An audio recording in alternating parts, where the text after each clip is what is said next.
Greetings, Dr. Beckett. Welcome to the Quantum Leap Podcast. Theorizing that one could time travel within his own lifetime, Dr. Sam Beckett stepped into the Quantum Leap accelerator and vanished.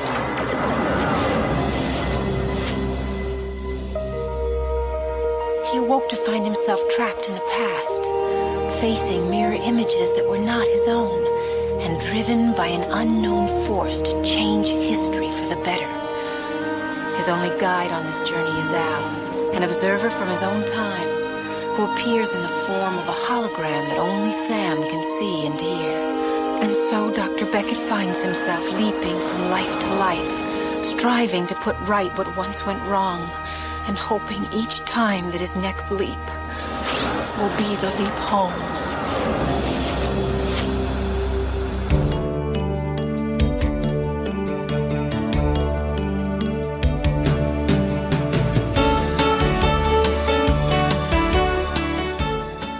You are listening to the Quantum Leap Podcast. This is episode 143, The Americanization of Machiko, Revisited.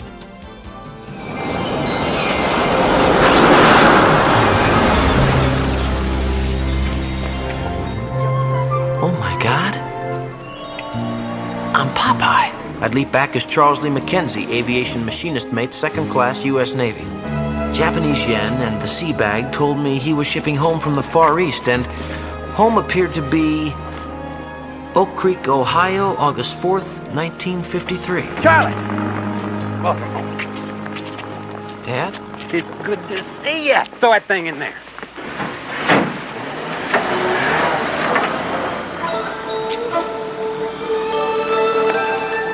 Charlie-san!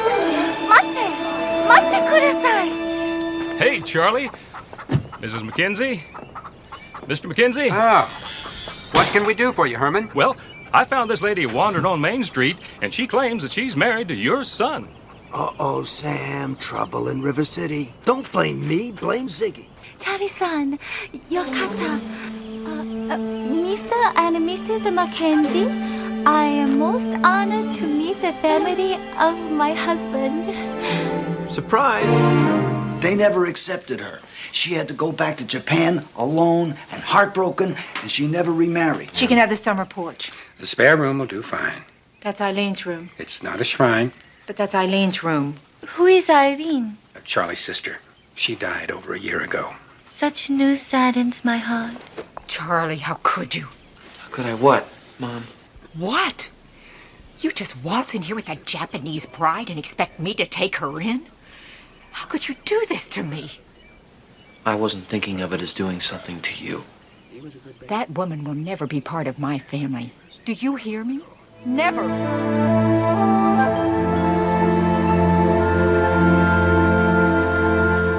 Welcome to the Quantum Leap Podcast, everyone. I'm Christopher DeFilippis. I'm Allison Pregler. And I'm Matt Dale. And today we're back to revisiting the classic series, and we are revisiting everybody's favorite season 2 episode, am I right? The Americanization of Machiko. It's everybody's favorite season 2 episode that features the word Americanization in the title, certainly. I mean, right? I think that's a bit of a bold statement for a season that has MIA in it, and Thou Shalt Not. Yeah, this is with fan favorite Thou Shalt Not. You really can't blame it for not being the top of everyone's list for season 2. Yes. There's no other season 2 episode that outdoes any of these.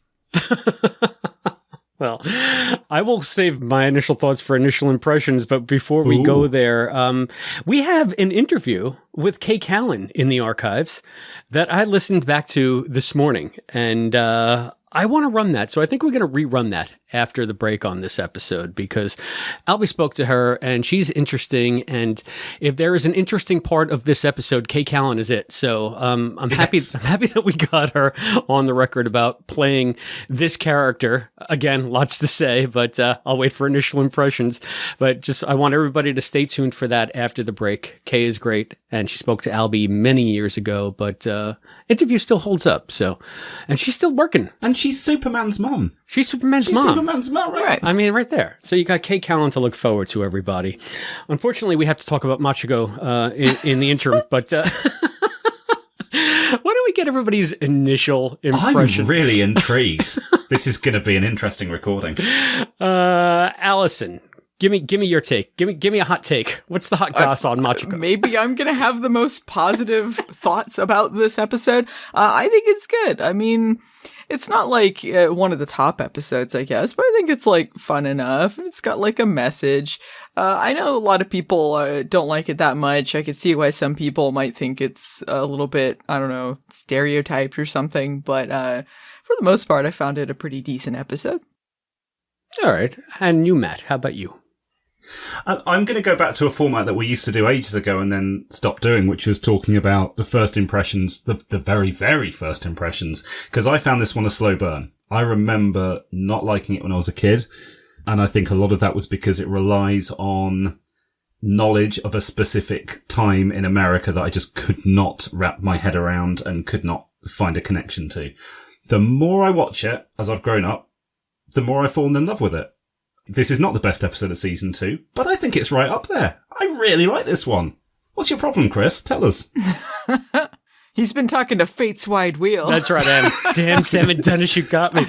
If you recall, at the end of the last episode, I said that I had fond memories of Machiko. I remembered quite liking it, and it's been years since I saw it. But upon this rewatch, I am so surprised at how much I disliked the episode when it wasn't actively cringy. I was actively uncomfortable with all of the themes that were going on in the episode. And the one thing that I do remember fondly, and I think this is what stuck out to me, was just the wonderful performance by Layla Lee Olsen, who plays Machiko, and the scenes that she has with Scott. That I thought was great, but it was too little in an episode that I found very difficult to watch for many different reasons, both thematically and honestly, some of the stuff just doesn't work. So I want to talk about one of the things that I think is this unique to American television, the surprise bride? Yeah, I feel like it is. Like, I've seen this before, like maybe in It's a Wonderful Life, Harry brings home a wife. Oh, surprise, meet the wife. It's just like, who does that?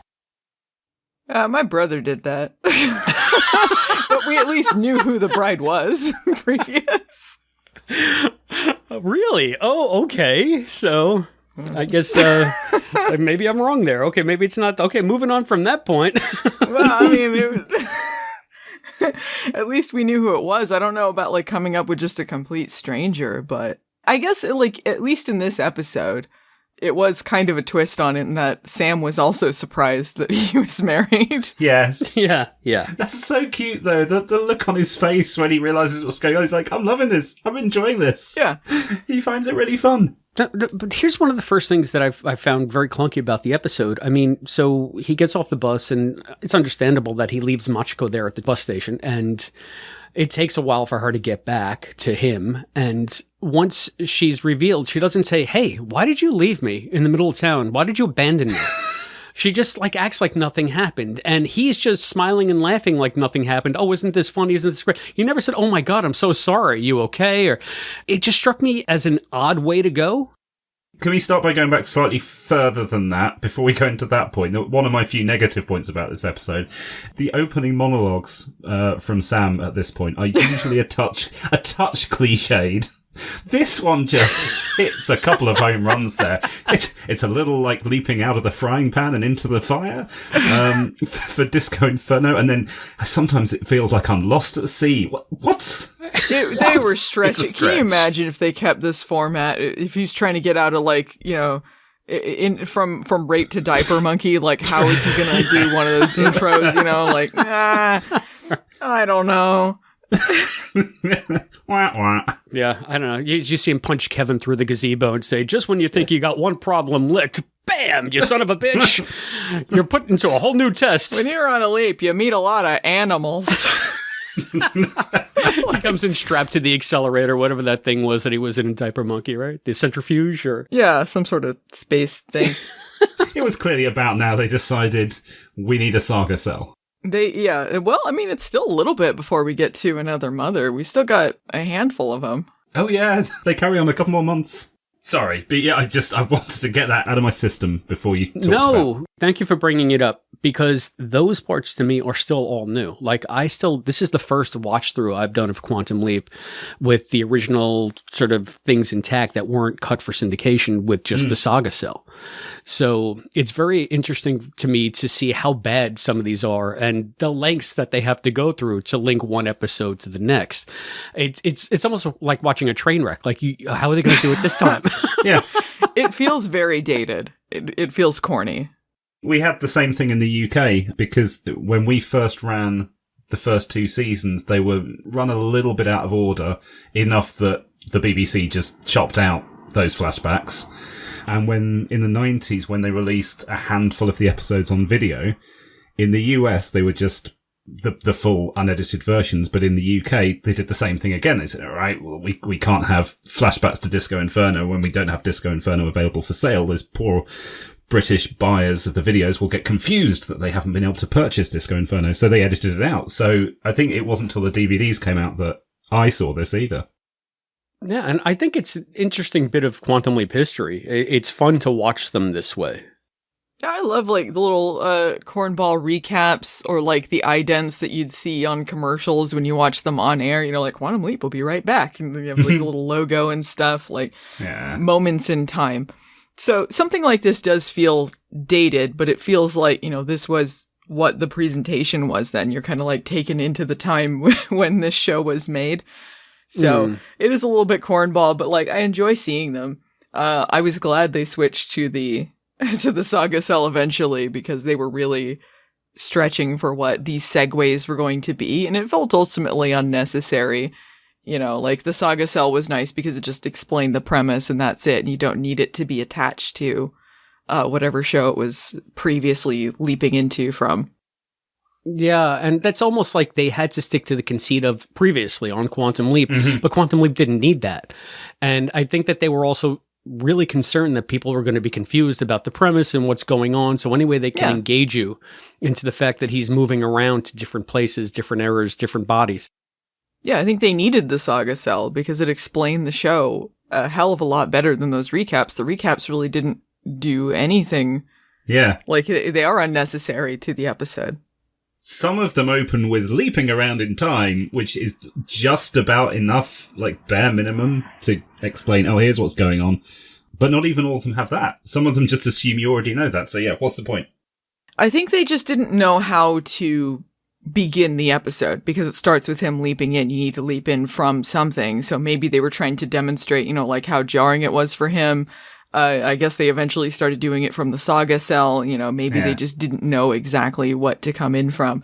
And when they leap in from this one, the intro to this, where he goes, oh boy, like, or he says, like, I'm Popeye. I don't think he even says, oh boy, yet. He says, I'm Popeye. It makes it seem like this episode's going to be about him being in the Navy or something, but that's really not what this episode is about at all.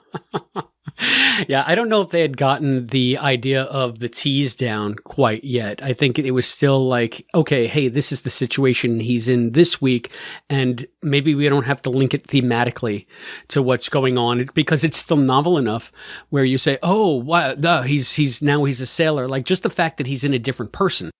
Yeah, and he's got a different costume on. It's like, right. Oh, it was enough to carry it, right? That hadn't grown old yet. It's like, yeah, of course he's got a different costume on. Duh. But yeah. So that being said, this was, I think, one of the sillier of the monologues. But I think that if we're going to grade them, can we all agree that the one from Honeymoon Express into Disco Inferno stands out as hands down the worst? Someone's always trying to steal your girl. Yeah, that was weak. If we're going to rank them, let's keep that one as sort of the pinnacle of badness. I don't know. I don't remember all of them, but that one just made me laugh with the analogy about the dance. I like to, when Sam leaped in this one, he's Popeye, right? He doesn't seem incredibly thrown off. Like, he's just like, oh, I'm a sailor, okay. But then he starts going into detective mode. And then he starts explaining to us how he's determining who he is and where he came from and what he's doing, which I think was kind of interesting. I thought it was neat just seeing his process, and it wasn't just, like a dump of data at him. Like, he's figuring things out on his own. That's when he gets picked up by his dad. He doesn't know that Machiko has come with him. He's left her behind, and he's driving with him, and he likes Charlie's dad. He's leaped into Charlie McKenzie, and he likes his dad because he reminds him of his dad. I liked her. It wasn't exactly Indiana, but this leap made me feel like I was going home. Maybe because there was something about Henry. His smile, his laugh. Something reminded me of my own dad. I thought that was kind of interesting. Yeah. Yeah, I mean, he said this wasn't Indiana, but it was close enough, and he's feeling a little bit nostalgic for his childhood. If Sam grew up in a town like this, though, if Elkridge was anything like what were they, in Ohio? I forget. But this town was awful. It was the awful town. The worst town on the planet. I mean, just the casual racism and bigotry that was rampant throughout this episode and basically throughout the town. That's one of the things that turned me off. And that's why I feel like, for the sake of a gag of leaving Machiko at the bus station, they kind of slighted the character because she doesn't have any kind of recourse about it. Like, there's no scene in which they reconcile that. Oh, it just happened. Surprise, I'm married. Why didn't you say anything? Oh, I don't know. Yeah, I don't know. Maybe she was just kind of nervous, and she was being very subservient to him. At the beginning of the episode, he had that little talk with her about, like, women and men have equal rights here. Same. Yeah, maybe she wasn't saying anything about it because she was just feeling uneasy. It did seem weird to leave it unaddressed.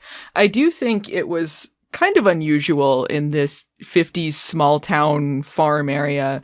Most of the people were not really that racist against her. Most of them seemed pretty embracing of Machiko. It was mostly the mom and Rusty. It seems like those two were the main ones that were being racist. Everyone else seemed pretty embracing of her, and except for Naomi, but she had like other reasons not to like her. Yeah. I thought that was kind of weird, actually.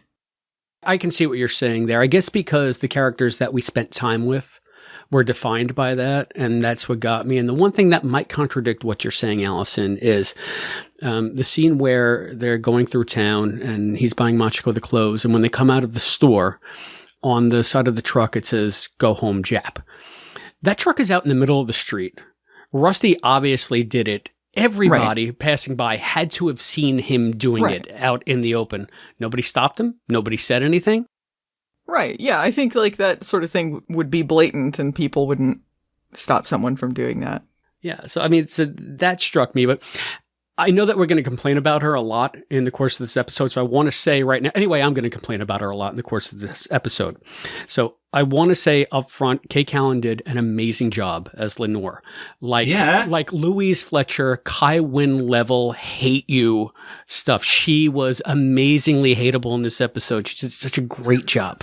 And the fact that she did such a good job is what made me actively dislike the episode for most of the time that I was watching it.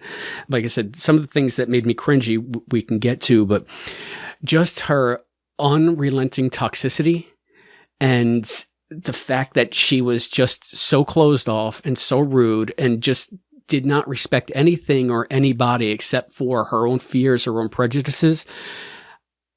I'm like watching this saying, why doesn't the husband call her out on this? Why doesn't Sam do more to say? It seemed like in a lot of the scenes, they were just saying, oh, well, she needs some time or she's not used to this. Instead of saying, why are you being such an asshole? This goes beyond, I'm uncomfortable. This is like being actively hateful to someone who your son says he loves.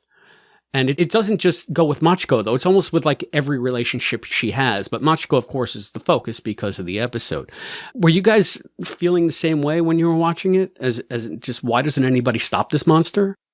Honestly, no, because Sam, maybe. But Sam was obviously taking a different route in that he was more focused on making sure Machiko was okay and comforting her than dealing directly with it, which is a little out of character for Sam. But others, like the husband, I mean, they obviously have a history.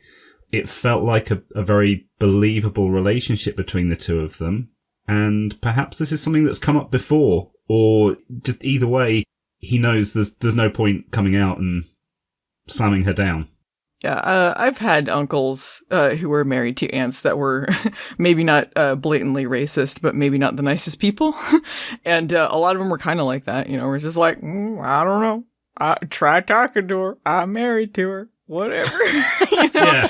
So, I mean, I've known people like that. I think also part of her character, and I do think that she was very unlikable because she was being racist and she was being awful to Machiko. Part of what that was stemming from was because she didn't want to be looked at or judged or talked about like what happened with her daughter who had committed suicide. So part of that is stemming from that.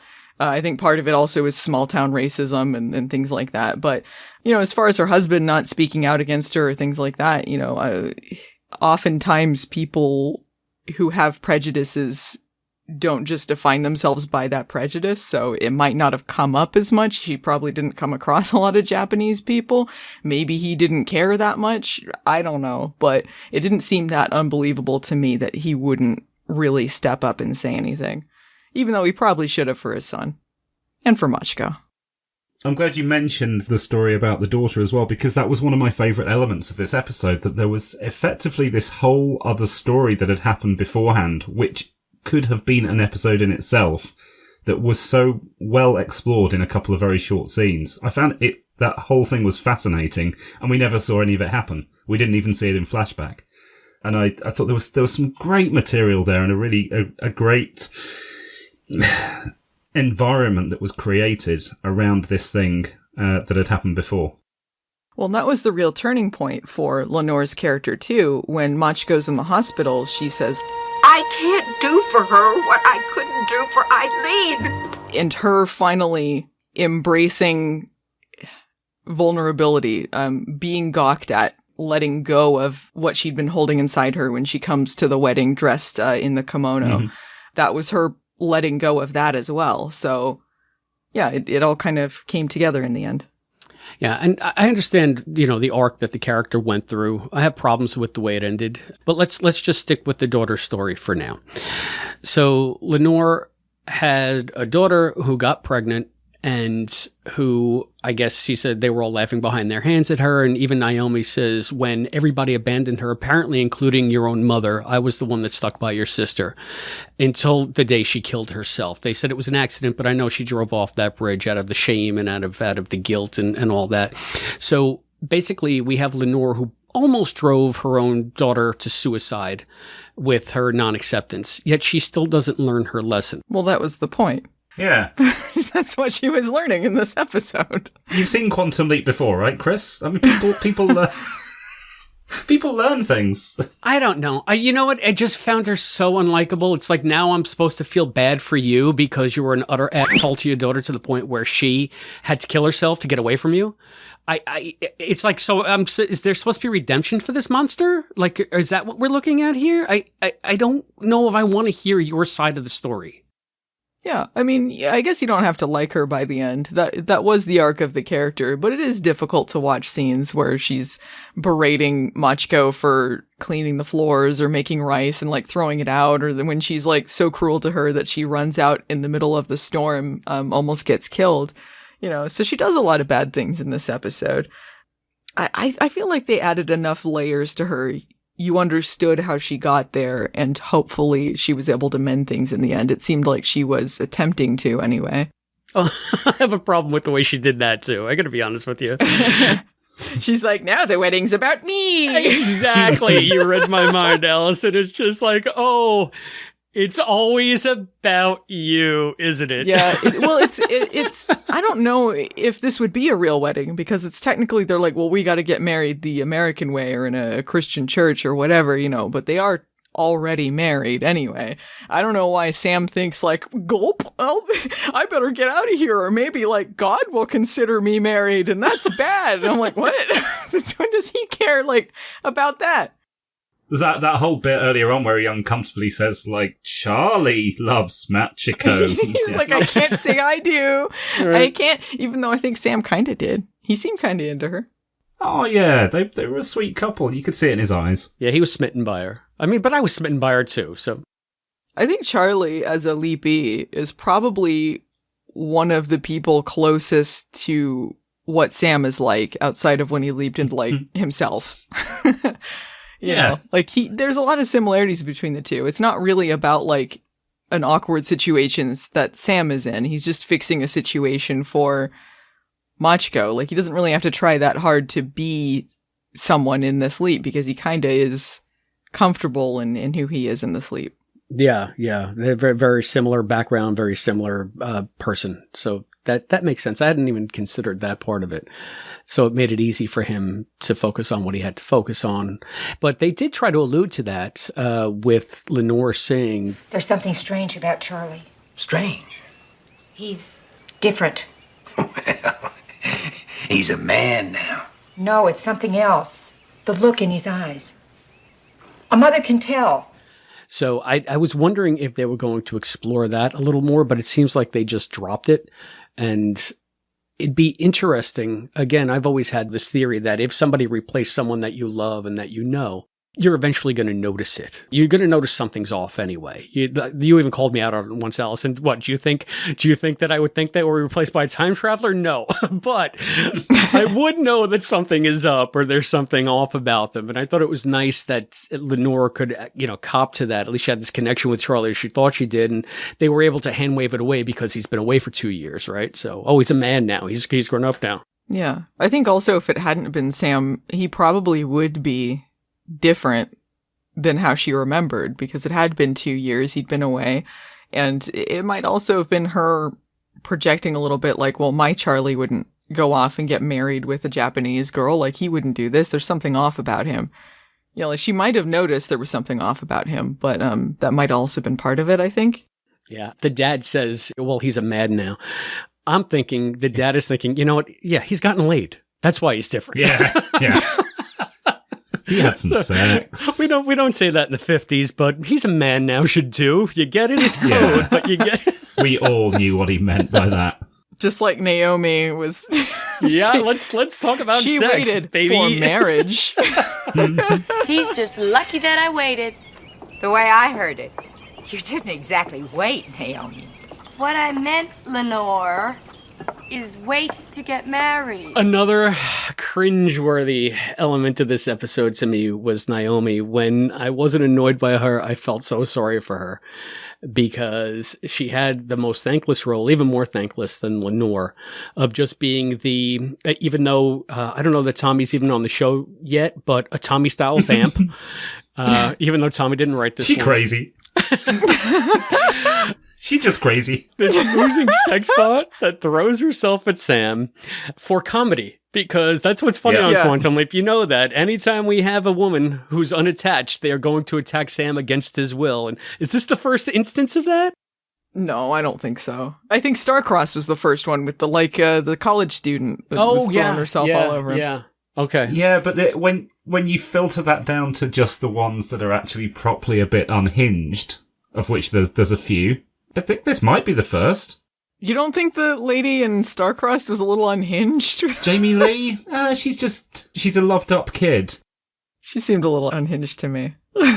Whereas, like, Naomi, the girl from Hurricane... Oh, the ones that are, like, legit, like, they need mental help.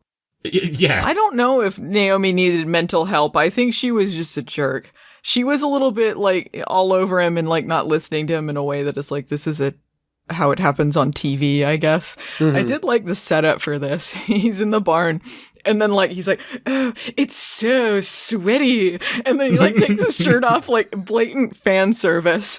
Where, like, sweaty Scott Bakula taking off his tank top, and then the hay. And then she starts rolling around in the hay with him, and, like, it's not good, right? And Al's there the whole time, thinking that Sam's doing this. Taking a little time out for a roll in the hay, Sam? This is not what it looks like. When I think of all the times you tried to make me feel like a sleaze. It's like, Al, are you not even paying attention to the words that are happening here? Al's dumb. Yeah, he just wants sex to be happening all the time, except when he's jealous of it. Right. Yes. And the only thing sexier than a sweaty, shirtless Scott is an incensed, sweaty. Shirtless. Yes. I can't even say it. I'm so verklempt. Incensed, sweaty, shirtless Scott. That's a good tongue twister there. We're going to put that on a t-shirt. There was a great blooper from this scene too, where it's like it's the two of them with like this pig behind them that won't shut up. It just keeps making stupid pig noises and cracking them up. Now this love scene is stolen by a pig with a digestive problem.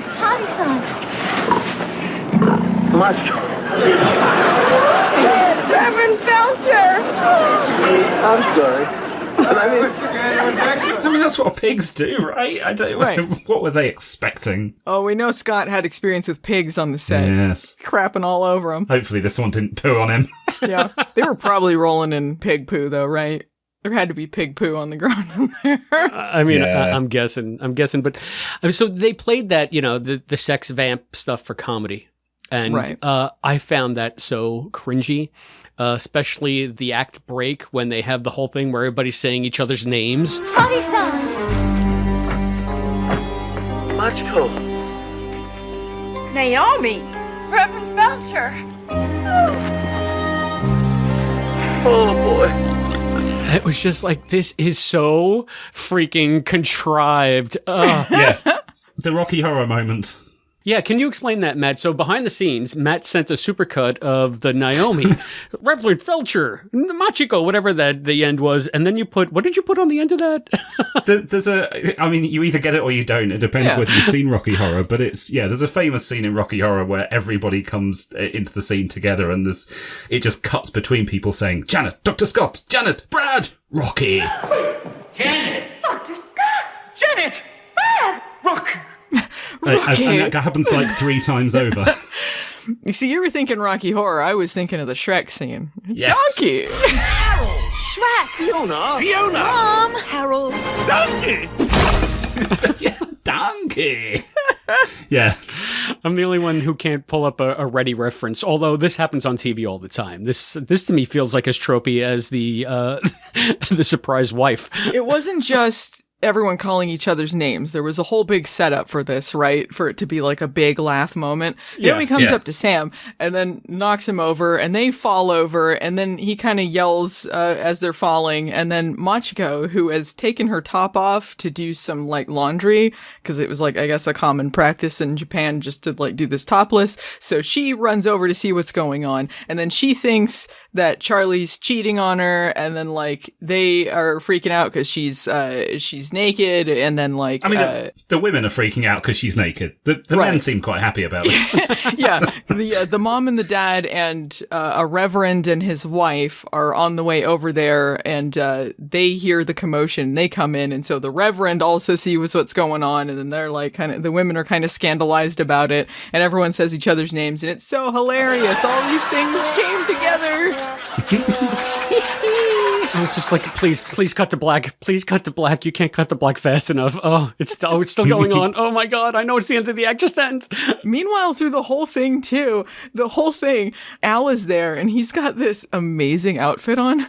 He's got like this monochrome red outfit that I think was what he was wearing underneath the silver jacket in Kamikaze Kid, just without the jacket. So it's all monochrome. And then he's got these red suspenders on with all these different colored buttons down the whole front of it. Like, it's amazing. Like he's Mork from Mork. Yeah, I didn't notice, because I have to say another thing that took me out of this episode, and maybe you guys can corroborate this or give me some behind the scenes. Did it seem to me that almost all of Dean's dialogue in the first and second act was ADR? It seemed like he had a separate soundtrack that didn't match the rest of anything going on in the scenes. And not only that, I don't think he seemed natural. I think like all of his stuff felt really forced in this episode. I don't know that Dean was phoning it in, but he did not find the groove for the stuff they were giving him until the ball game. And that was another thing that just kept taking me out of the episode. I'm like, why is Dean so off in this episode? Did anybody pick up on that?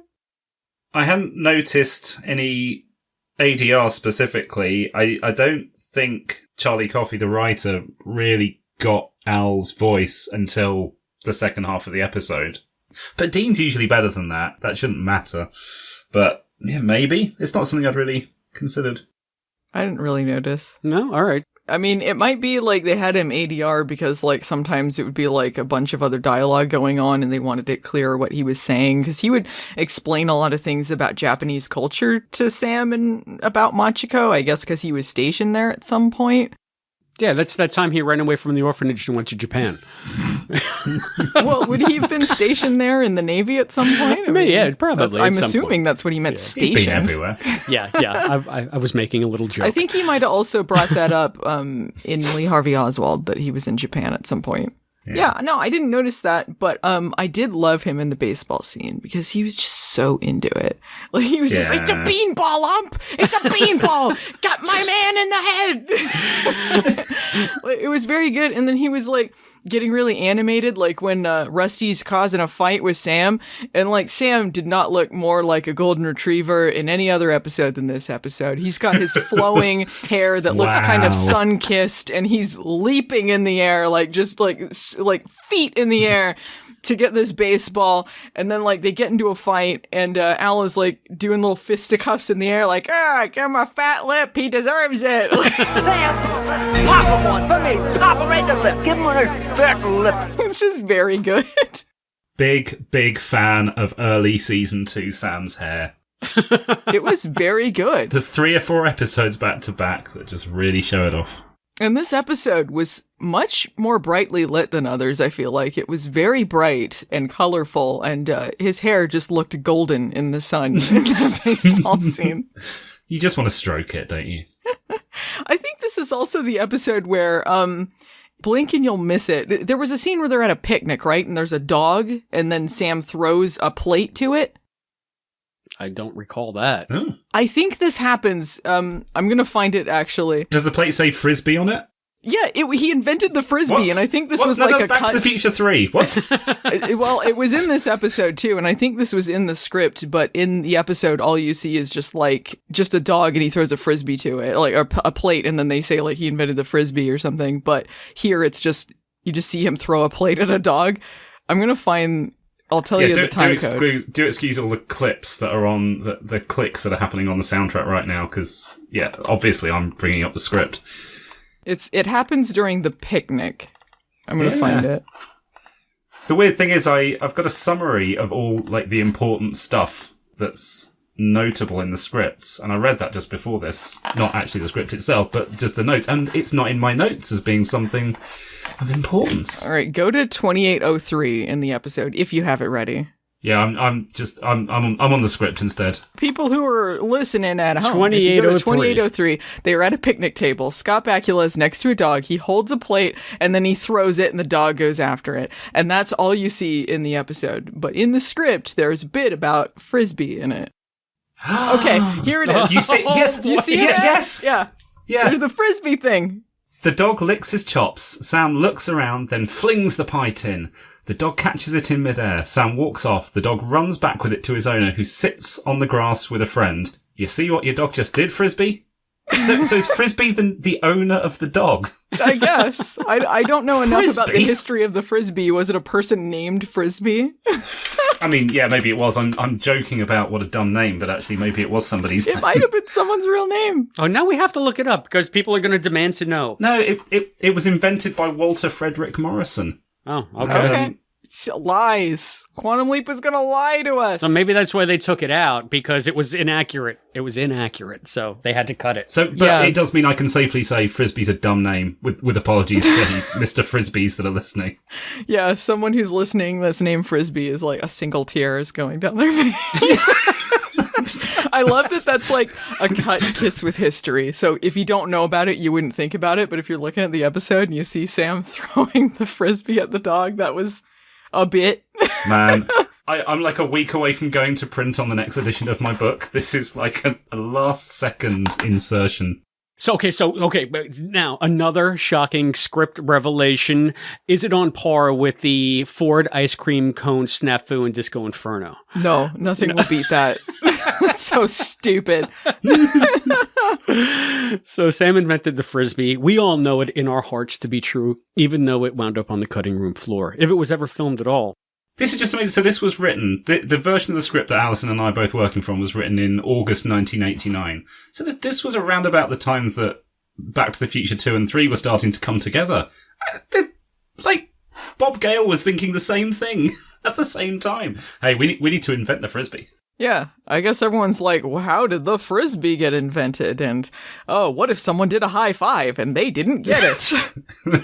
Yeah, I guess anything you can do to put in some kind of, like, nostalgia factor. Oh, look, remember Frisbees? Like they've gone anywhere. He'll invent the jump rope the next episode, and then the Slinky the episode after that. I feel like the 90s were, like, the heyday of Frisbees, though, right? I feel like they were just the coolest, and then they, like... What about hacky sacks? Yeah, those were pretty big too. And like Frisbees like spun off into spin jammers. You remember those things? They had the little cups in the middle of it and you spun it on your finger. Spin it on your finger, throw it round your back. Catch it in the center, it's so easy it's a snap. Spin jammer jams. Those were the coolest. Frisbees were around before the 90s. Well, yeah. I just feel like the 90s was like the biggest surge in popularity for Frisbees. Except outside of maybe the 60s. I feel like the 60s on the beach also. I think the Frisbee's been an ever-present staple of Americana since it was invented by Sam Beckett in 1953. Invented in 1937. I feel like the Frisbee's not as big today. I don't know. When I was in the 90s, I was playing Frisbee golf. So there was not a lot to do in Missouri. Frisbee golf. I played a lot of Ultimate Frisbee in the 90s. What is Ultimate Frisbee? Yeah, you have to describe that now. Ultimate Frisbee, if I remember rightly, this was a long time ago, but Ultimate Frisbee is basically kind of the rules of rugby/American football, but with a Frisbee. And obviously less all jumping over each other and tackling. But it's effectively the rules of American football with a Frisbee.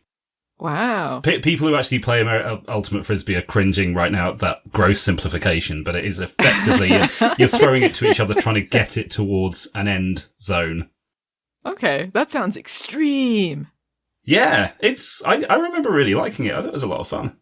Players must not run while holding the disc, which is obviously not the case in American football and not in rugby. Wait, so you have to, if you get the Frisbee, you have to stand and throw it to somebody else who's running. You have to stop, which, is there another popular sport that does that? Like, where you've got to, you can't run with the ball? Well, basketball, you need to be dribbling. You can't just hold it Basketball, and run. maybe that's, I don't know. But yeah, anyway, yeah, it kind of tries to ape more common goal-based games.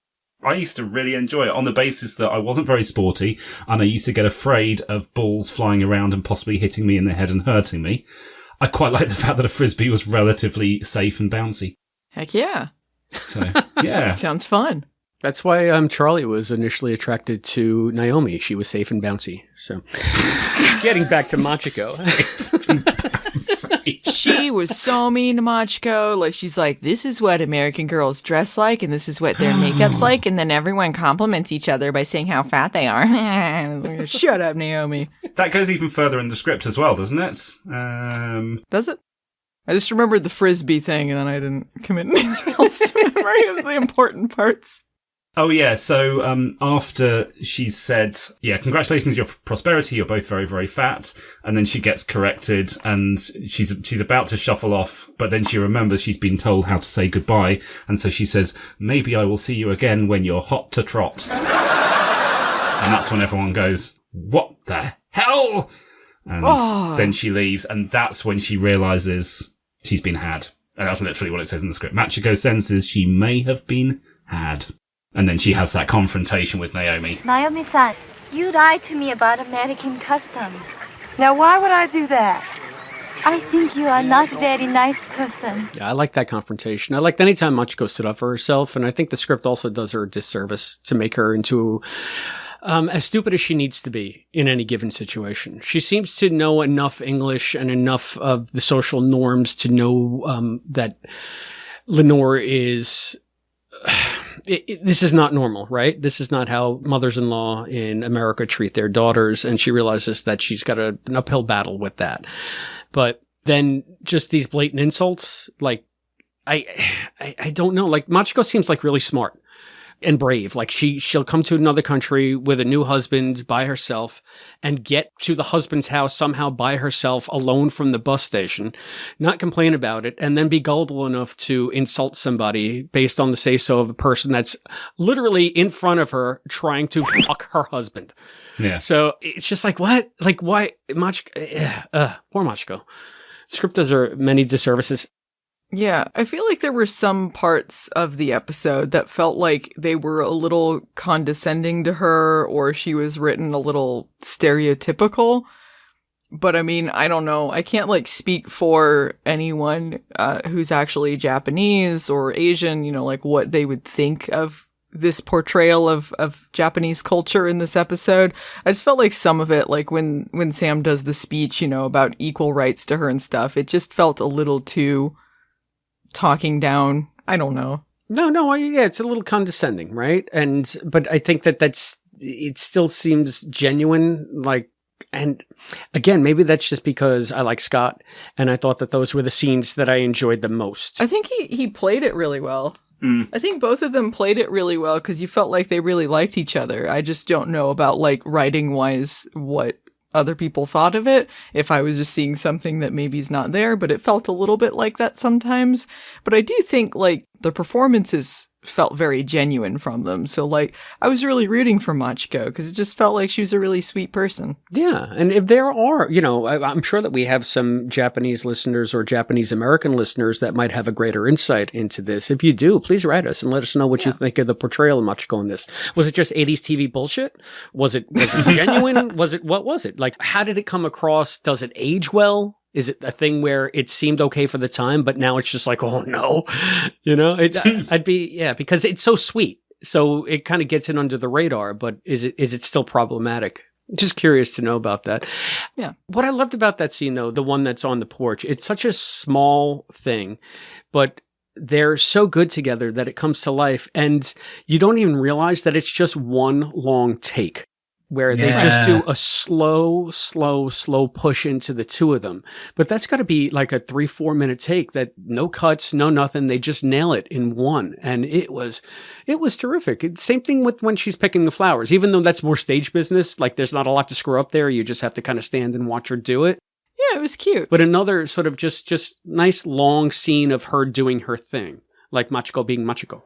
Yeah, like Sam was teaching her how to drive because she misunderstood him when he said, "Do you want to drive into town?" He's kind of scared. One thing I only noticed this time around too was that when she has the bit where she is shaking the bugs off of the flowers, that's a repeat of what the mom was doing earlier in the episode with the flowers from Naomi. Naomi, where'd you get these flowers? Alongside the road, why? Honestly, they're filled with bugs. You're supposed to shake them off before you... Is that an old Japanese custom? Oh, no. I shake bugs off. I guess maybe that was their way of saying, you know, we're not so different after all, kind of thing. I hadn't even picked up on that. That's nice. Oh, no, I picked up on that right away because it was a little clunky.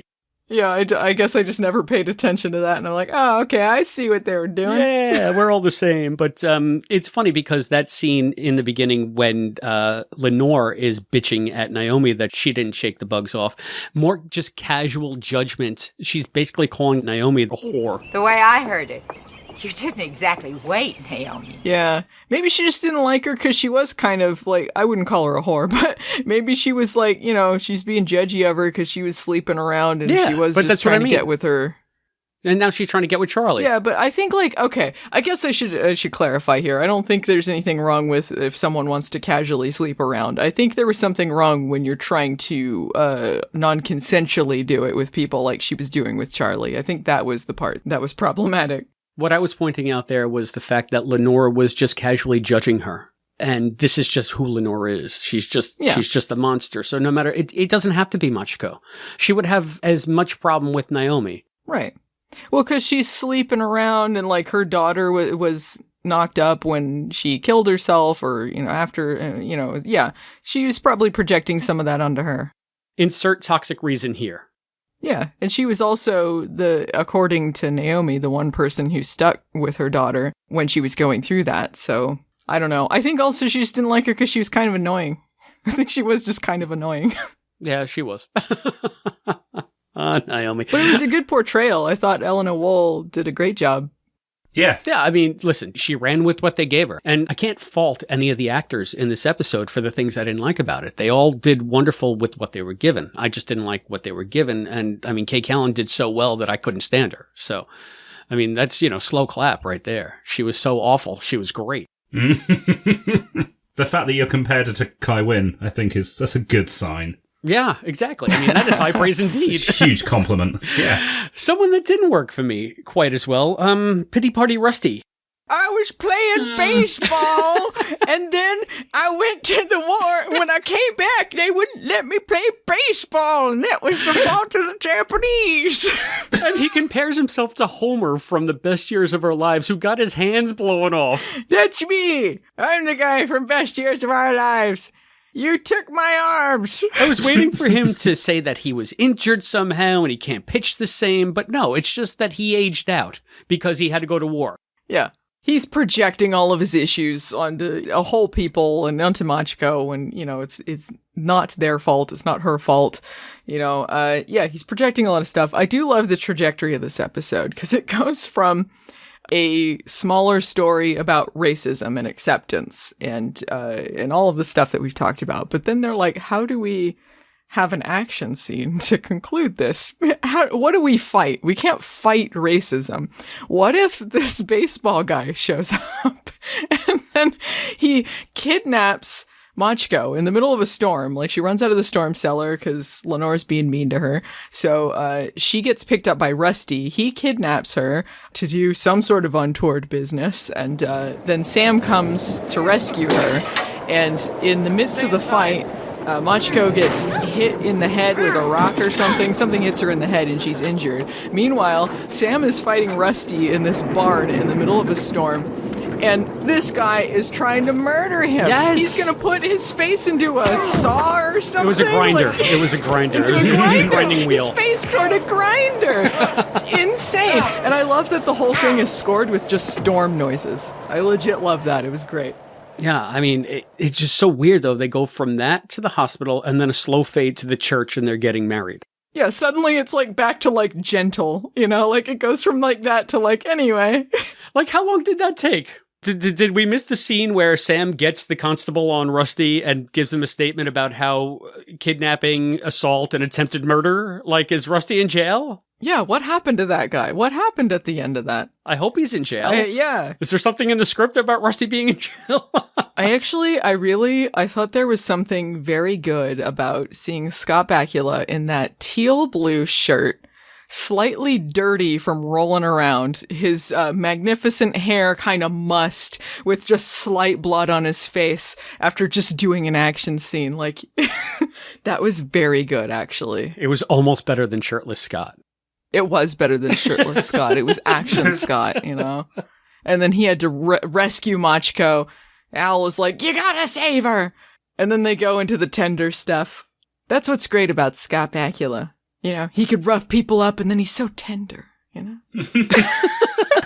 Allison is in a completely different place. So, Matt, we're going to give Allison a moment. So, do you think that Al almost spilled the beans about Donna? Because it seems like he did. Al, I'm sweating here. You didn't the first time. I'm married? Just kidding. Yeah, I'm never sure about that. Like, retrospectively, I think it's very easy to retcon that in. I always assumed it was an offhand gag in the script and that there wasn't that much thought put into, star-crossed. Especially since this is not a staff writer that wrote it. So, yeah, I don't think that was intentional, but absolutely headcanon, 100%. Yeah, retroactively, sure. Yeah, exactly. Yeah, I don't think they were planning Donna, this far in advance or anything like that. I don't think they were intending it to be a reference to Donna. It may have been intended to be left vague enough that maybe Sam is married, I don't know. But I don't think they intended it to be Donna. But I think in retrospect, it is very funny. Yeah, I think it fits happily in with what we know. So I'm going to call that a happy accident. And I think Al did slip up there because he's still new to this whole leaping thing. Relatively new, anyway. And he'd rather be in Vegas anyway, so. Yeah.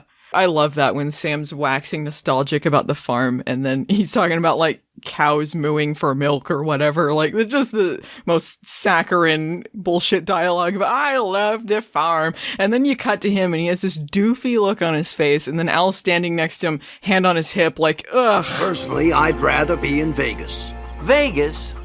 Al, how can you say that? Look around you. I did look around. I'm glad I'm a hologram. I almost stepped in it. Like he knows what Sam's inner monologue is about already. Like, ugh.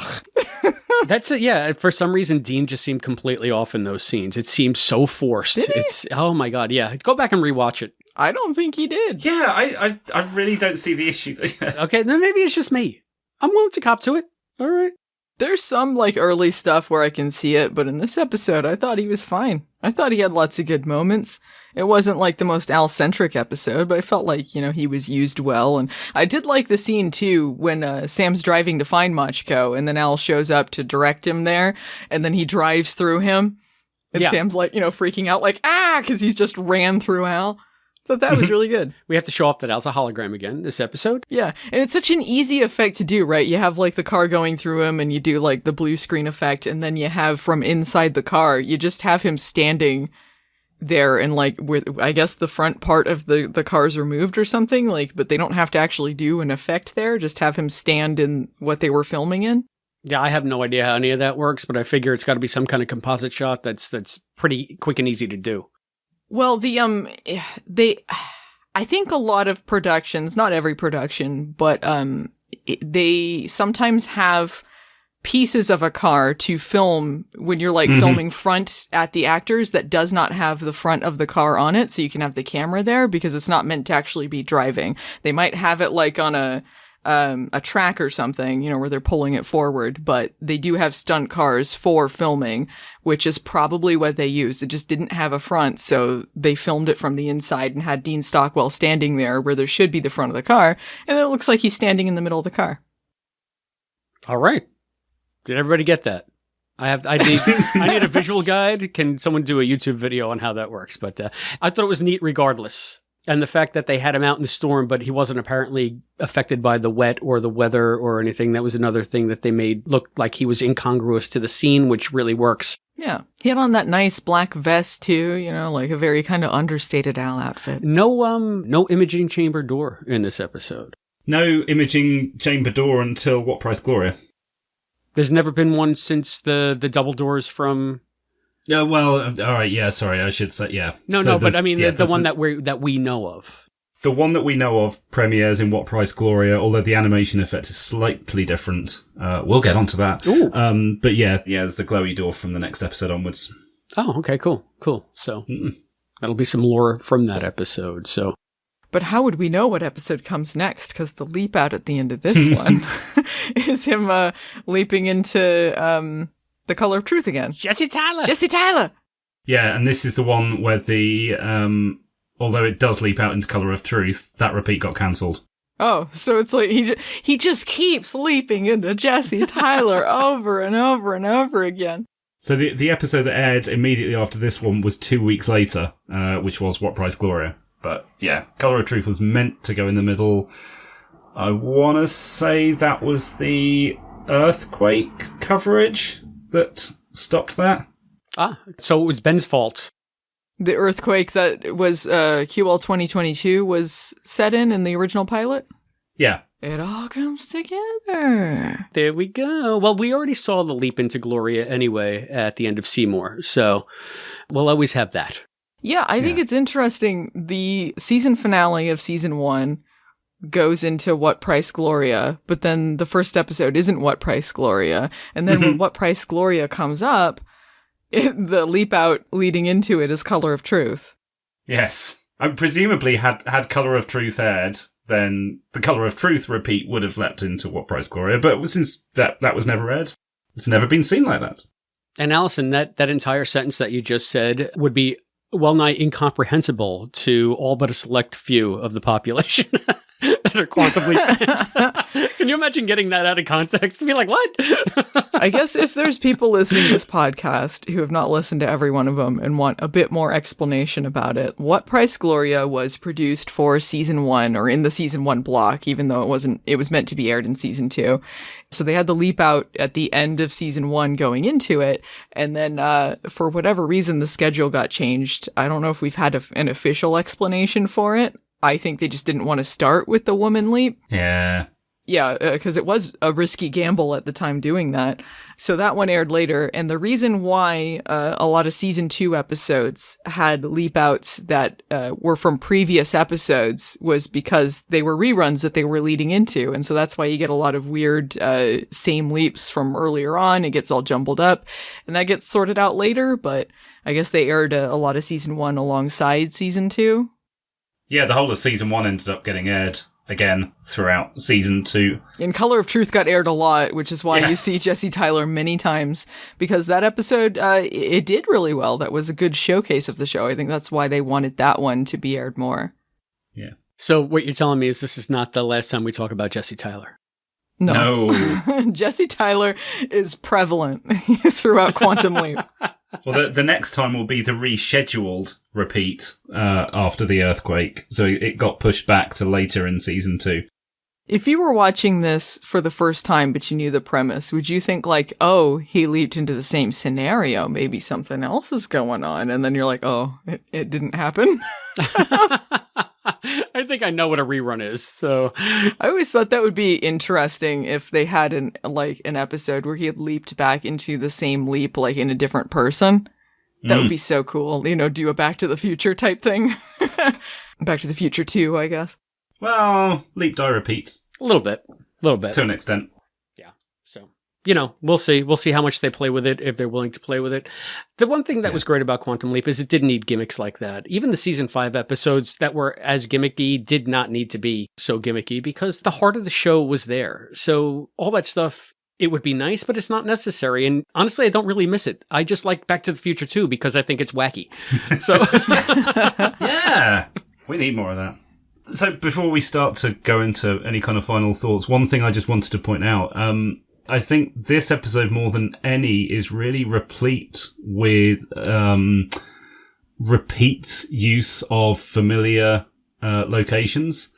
Yes! There's several locations here that, obviously a lot of this is shot on the same backlot, but there's something about Machiko that it just seems to be some really iconic ones. So you've got the picnic is the same location that's used in One Strobe Over the Line and the opening of Leap Between the States. The Disney Ranch with a very noticeable bridge. The DS9 bridge, I call it. Is that bridge as well? Yeah, in Deep Space Nine, they have Benjamin and Jake fishing, and I believe it's the same bridge. I know the one you mean. That would make sense. The Oak Creek is the second and final time, if I remember rightly, that they use the Warner Brothers 1950s town backlot, which they used in Color of Truth as well, before they start using the Universal Back to the Future town square every other time they leap to the 50s. So, second use of that. And I've never been 100% certain, but I'm reasonably sure that Sam says like, oh yeah, this isn't Indiana and this reminds me of my dad. And then he goes to the farm that ends up being the farm that he grew up in.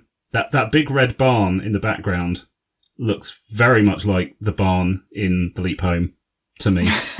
No wonder it reminds him of it. I mean, it's a red barn, so it's... Shouldn't there be a ball field in the corn then? Because wasn't that the same one from Field of Dreams? They all lived in Field of Dreams. Yeah, I was looking for the Field of Dreams clip in this one, but unfortunately not. I think that was all I spotted. Yeah, thanks for bringing that up. I was going to ask you about that bridge because I said, oh my, that's the Leap Between the States bridge. Yeah, and the Lion Bridge. But yes, I think of it as the Leap Between the States bridge, mainly. Well, cool. Too bad it's going to be the last time. Oh well, 1950s. We're going to have to go to the Universal backlot? Yes. But that's fine, because then it means every time we see the courthouse after this, we can get all Back to the Future Fanny. You're going to have to, you said Fanny. and you live in the UK. No, I know, I realised after I said it. That's even ruder in Britain. Yeah. Wow. So you're going to have to point that out to me next time, because I have not had any concrete sightings of that, because I never think of that kind of stuff. So when we get to an episode where they're at the courthouse before it was struck by lightning, you let me know so that I can geek out with you, so I can get all fanny with you. See what I did there? I did want to note also, this is another one that was before Sam's birthday. It was 4 days before Sam was born. Yeah. Just to note it. Although I think by the time the episode's ended, he's been born, right? This takes place over a few days. Maybe? I mean, I guess if Machiko's been in the hospital or whatever, yeah. Yeah, it takes place over at least 3 days. There's 3 days that we see for sure, and then there's however long it took time for her to recover enough to go and get married. Right. Which is obviously Donald P. Belsario's statement about when life begins and all that. Yeah, of course, I'm only teasing. So. Yeah, I was going to say, I asked Deborah about this because I was like, yeah, really? And she said, nah, I think people just weren't concentrating. It was the writer's room. We were just looking at 1953. So we're talking about fannies and abortion. Is there anything else that we want to talk about, Machiko, or should we get some final thoughts? Ooh, yeah, let's. I think that's it. I didn't change my opinion any. I think it was fine. I get why some people wouldn't like it, though. I don't think it's like the strongest of season 2, but I think it's got a lot of stuff that I personally enjoy. So, okay. How about you, Matt? Yeah, I still hold this in very high regard as one of the best episodes of the second season. It's a lot of fun. There's some great characters in it, some of whom are a little bit blunt instrument in their approach, but it's still fun. And I'm now just really happy that I get to go and add Sam Invented the Frisbee into my book before it prints. I can't believe I'd missed that. So I'm very happy right now. You're welcome, sir. You're welcome. So, yeah. And I guess maybe I was a little too hard on the episode when we first started. I really think, as I'm talking to you guys, what's my problem? And I think it's just the episode did not live up to the fond feeling I had for it. It was much different than I expected it to be, and it kind of threw me for a loop. And just Kay's performance as Lenore really just grated against me throughout the entire thing, which it was supposed to. So, I mean, in that sense, it's a triumph. It's really good. It's just not what I recalled it to be. I wish there was just more of the scenes like they had between Machiko and Sam. Again, Lila Lee Olsen was a delight in the episode, and she and Scott had some great chemistry. So I guess, in a few years when I'm thinking back on the episode, that's all I'm going to remember, because what else is there? If you just want that good old Quantum Leap feeling, they delivered it with that. So I think that puts the Americanization of Machiko in the books. And before we go, Matt, do you recall at the end of the last episode, because I'm just recalling now, I said I had one very specific question for you about Machiko. How come in a lot of the places that I see this listed, it is sometimes called Machiko McKenzie and not the Americanization of Machiko? Was that an alternate title, or...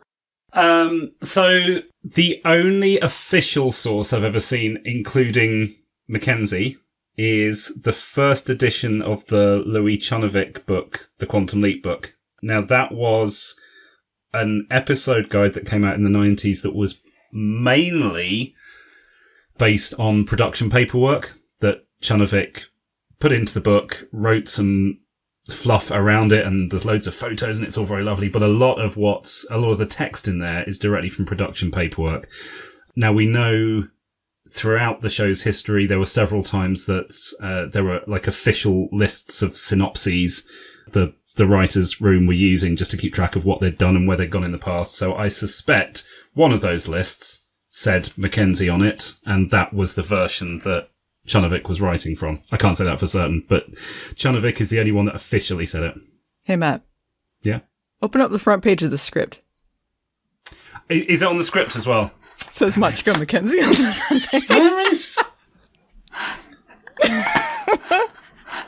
I've closed it down. Just Machiko McKenzie or the Americanization of Machiko No, McKenzie? it just says Quantum Leap Machiko McKenzie, August 4th, 1953, written by Charlie Coffey. I stand vindicated.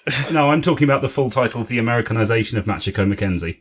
Sorry, which is what I thought that Chris was talking about. Oh, no, I've never seen it. It's either one way or the other in what I've seen. It's either The Americanization of Machiko or Machiko McKenzie. Oh, okay. So the Quantum Leap book, yes, and the script does also, there's another part of the Quantum Leap book that just calls it Machiko McKenzie. But there's one page in the Quantum Leap book that calls it the Americanization of Machiko McKenzie. And I'm sorry, Chris, I misunderstood the question. I was answering a different question. Well, Allison answered it. So obviously, at some point, it was Machiko McKenzie, and then it was changed to the Americanization of Machiko. And I guess we have no further information than the evidence of our eyes. The script says one thing, the title on the screen says the other thing. So yeah. I mean, I guess they just changed the title, and then it might have ended up, in TV Guide or some other thing. Like, they gave them the title Machiko McKenzie, like it happens sometimes if they have to, give them a blurb or something and they hadn't changed their mind yet.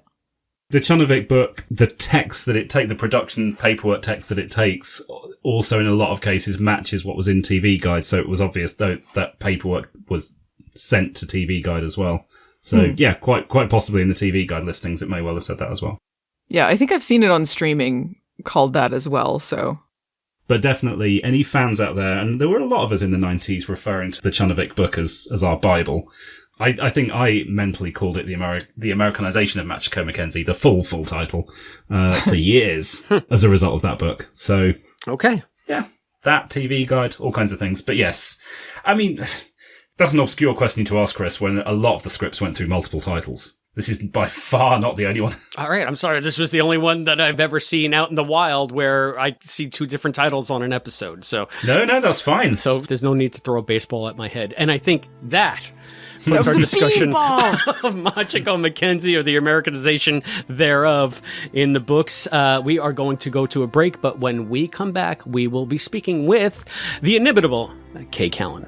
Stay tuned.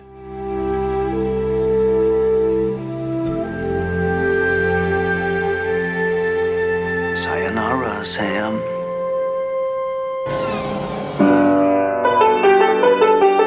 The QLP is brought to you by listeners like you. Please go to patreon.com/quantumleappodcast and give as much as you can. For as little as $1 a month, you can be a contributor to the Quantum Leap podcast. It goes to covering our server cost and helps keep the podcast going. Thank you. Hi, it's K Callan, and you're listening to the Quantum Leap podcast. I had no idea that we were going to be in such a like a rabbit's warren, right? Going down the rabbit hole with that Machiko stuff. That was very interesting. Who knew there was so much to talk about with Machiko, both behind the scenes and in front of the camera. So hi, everyone. We're back. Say hi. Mm-hmm. Hi. Hello. Hi. Hello. So, as promised, here is our interview with K Callan.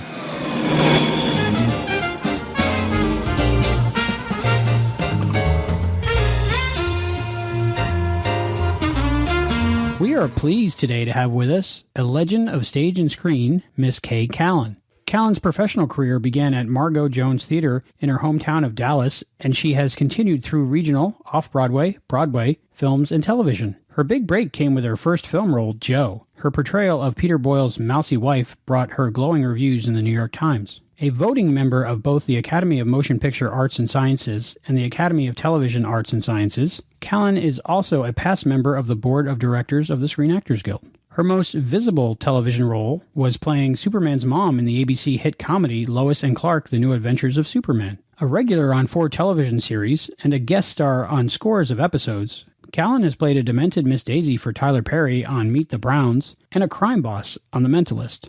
But of course, Quantum Leap fans know her as Lenore McKenzie from the Americanization of Machiko. How are you, Miss Callan? I'm just fine, thank you. I'm happy to hear from you. I really enjoyed this episode, and you played a really good part in it. Could you tell us a little bit about the whole experience of filming Quantum Leap?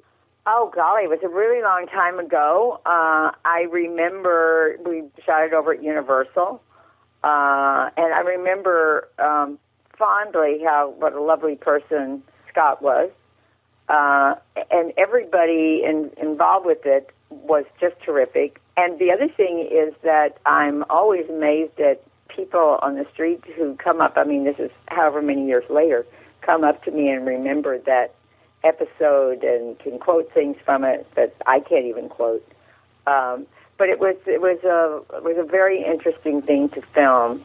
Do you remember anything about your character? Like, was it difficult to play maybe a little bit of a racist, or at least someone struggling with the guilt of not helping her daughter, so she eventually committed suicide? Well, of course, all of the above. But, you know, as actors, our whole job is to be able to go to all these places and play these things. And as far as the racist element of it, probably we all know people who are like this that we go, oh, my goodness, and we kind of absorb, you know, what that's like and have the ability to kind of play that back to someone and those feelings.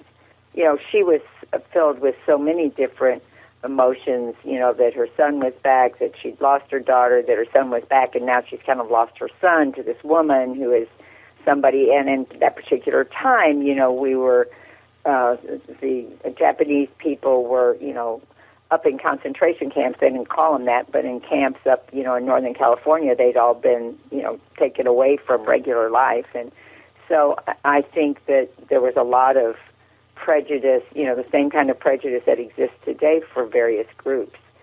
So there was that, and it was a pleasure to play the part where she finally comes to a place where she understands that she was wrong and she makes the right moves. I originally saw this episode when it first aired, and I was probably a young teenager, and the ending of that really touched my heart, seeing your character in a kimono at the end. Yeah, it was fun to wear that kimono, too. And you know what? I don't believe I have seen that episode since I saw it on television when we did it. You know, back in those days, we didn't have recording ability to, you know, keep a copy of something and save it. And I don't know whether... I don't remember having seen it someplace, you know, where I could have recorded it or gotten a copy of it. So I haven't seen it way since that time.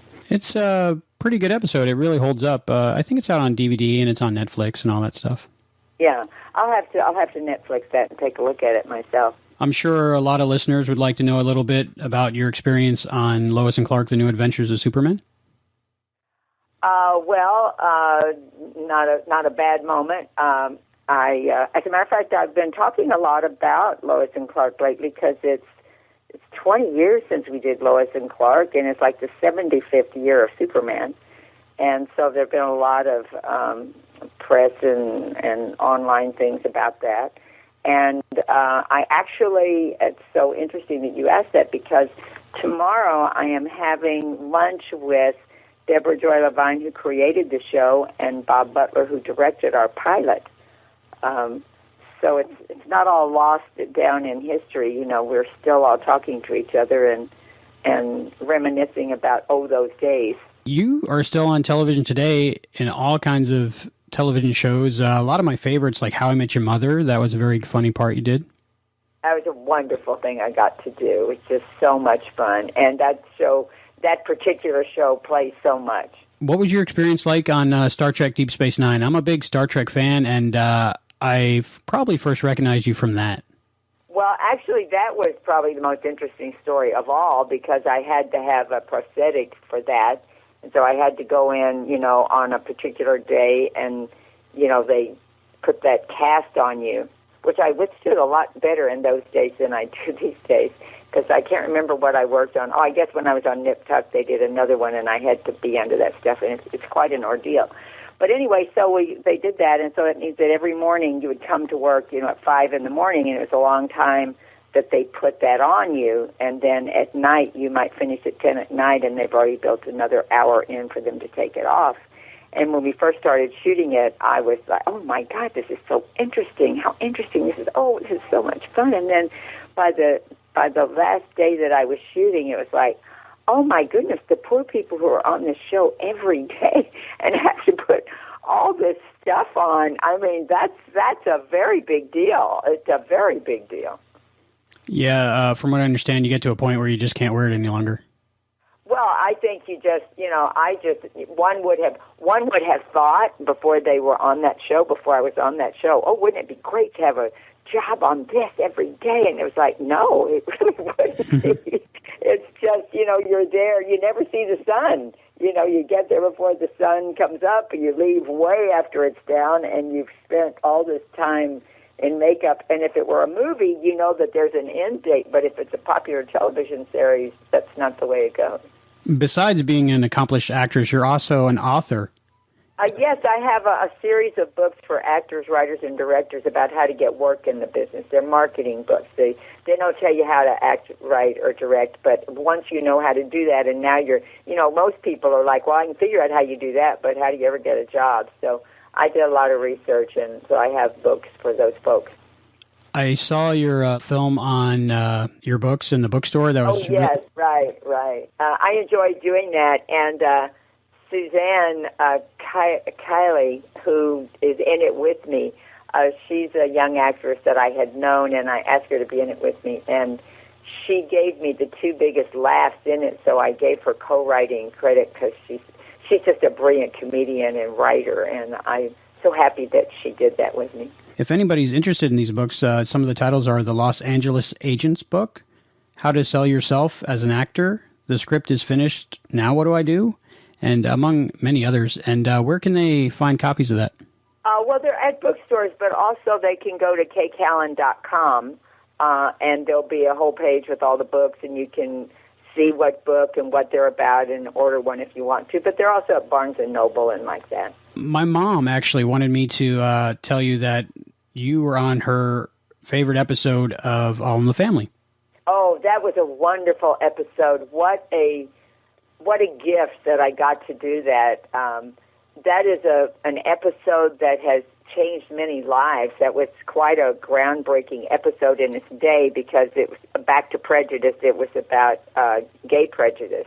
And it was right when Anita Bryant, for those people who are old enough to know who that was, who was a big orange juice spokesman and maybe she'd been a big singer or something. I think that's why she was a celebrity and did that. And anyway, she'd come out with this big campaign against school teachers, any school teachers being gay or whatever. And so that was the whole theme of this had to do with that. And I've had people stop me all over the world and all these years later and say, that episode changed my life. I was like 10 years old, and my parents, were very prejudiced about gay people, and I dare not say who I was. And then after that episode, my dad was like, well, gosh, I guess they're just regular people. And it was a wonderful show. They won Emmys for it, and well-deserved, and so happy to have been a part of that.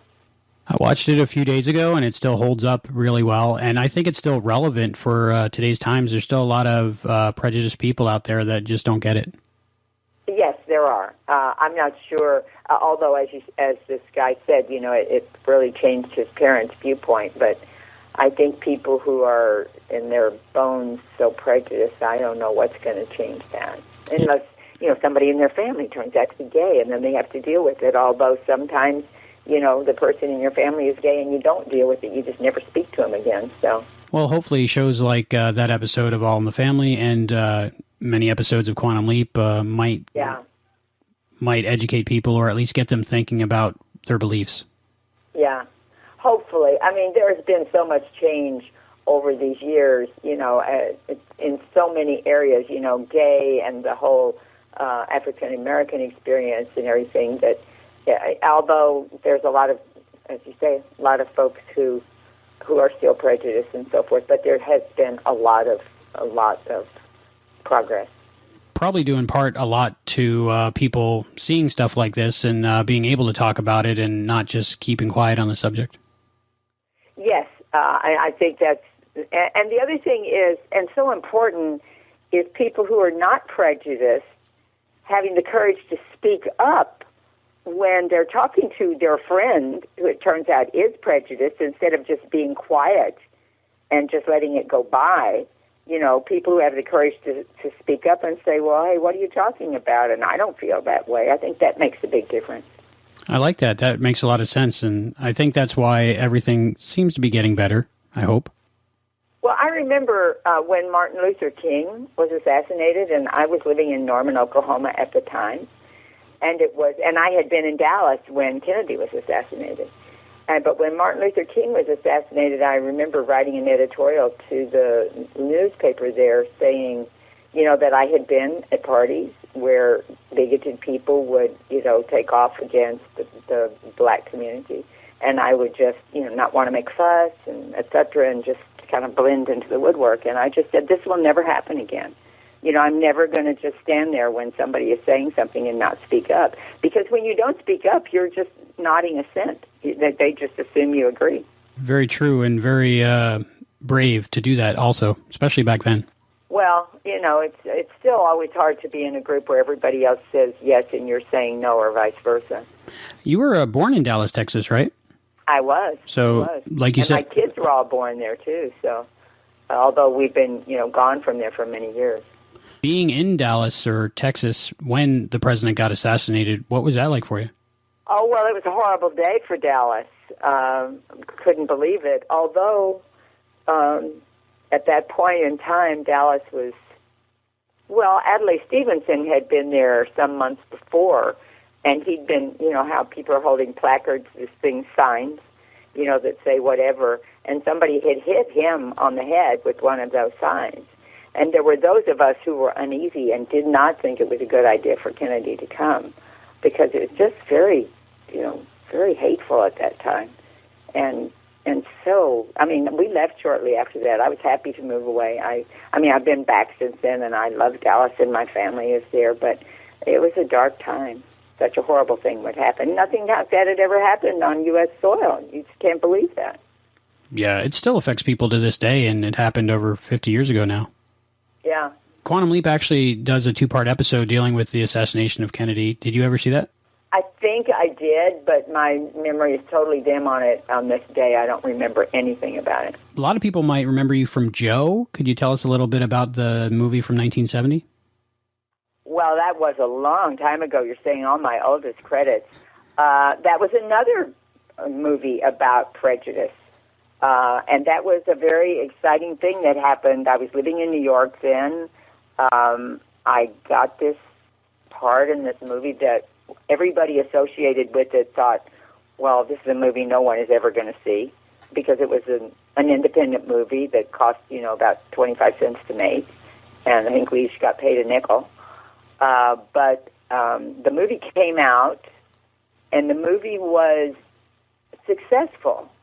But almost simultaneously, I don't know whether you remember this, the Kent State Massacre happened, which mirrored the events in the film. And so then the film really took off. As frequently happens, a movie comes out, and then in a short period of time, something will happen in the real world that is the same thing. And then it really catches fire. And that certainly happened in that film, which was the story of Peter Boyle. He became a big star in that movie, a hard hat who, and it was during, the 70s when, the East Village and hippies and love, peace, make love, not war, all that whole thing was happening. He was very prejudiced and against the youth and against, the hippies and so forth. And Susan Sarandon, it was her first film, and she became a star out of it, or certainly well on her way to her career. And so it was a pretty thrilling movie for all of us. Very interesting experience. Very hard to watch at times, especially Peter Boyle in the bar going on and on about different racism things. But, it's important though. And he really wrote a lot of that. He was somebody who had been in Second City in Chicago, and he was a great improviser, and kind of that character was a character that he kind of had in his pocket, that belligerent, bigoted guy. And so the movie was originally called The Gap, as in the generation gap, and it was more centered on Susan and her father, the advertising guy played by Dennis Patrick. But then when they cut it all together and they saw what they had in this performance with Peter, then the whole movie changed focus and it became Joe. And it would not have been the success it was had they not refocused it that way. Very good movie. If you haven't seen it, you should, for our listeners. Most recently, you've been working on Getting On, the TV series. You play Susan Dayward. Yes. Yes. poor Susan Dayward, who came into the hospital for a routine operation on her niece, and she was a runner, and she was being proactive to make things better, and she left in a wheelchair and will never walk again. Will never run again. She can walk sometime, but not run. What part do you get recognized for the most? I think probably Superman's mom. Certainly when somebody stops me on the street and says, I know you. I try to just say, oh, well, yeah, I've done a lot of stuff. And they'll say, well, what? And I'll say, oh, please, I'll start naming things, and you'll say, no, and then pretty soon we'll both feel really stupid. But I will usually start off with, well, I was in a series 20 years ago. I played Superman's mom, and they'll go, oh, yeah.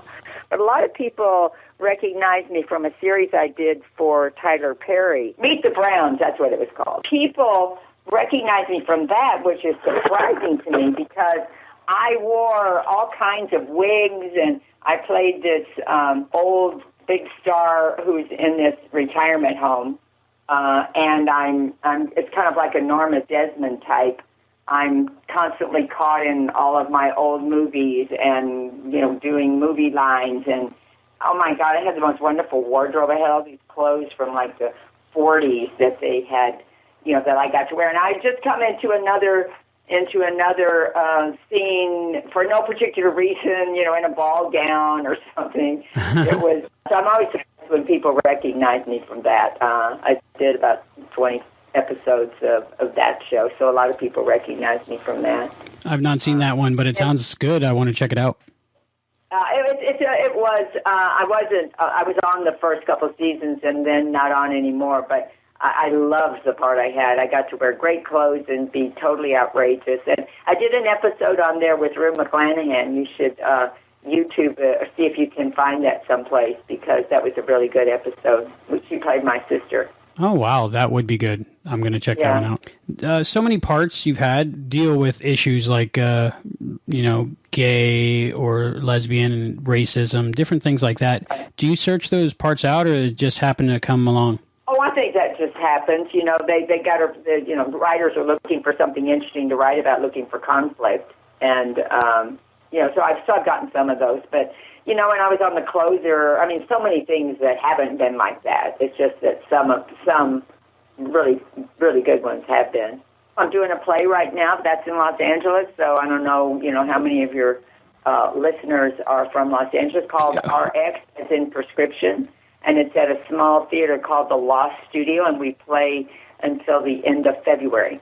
Ooh, I wish I lived there. I could check it out. Where do you live? Southwest Florida. Florida? Well, yeah, that would be quite a trek for you to come here for that. A little bit. Yeah. Well, thank you so much for talking with me today. It was a real honor, and thank you so much. Thank you so much. It was a real pleasure. Fun to talk about Quantum Leap again. Brings a bunch of stuff up to my brain that I'd forgotten about.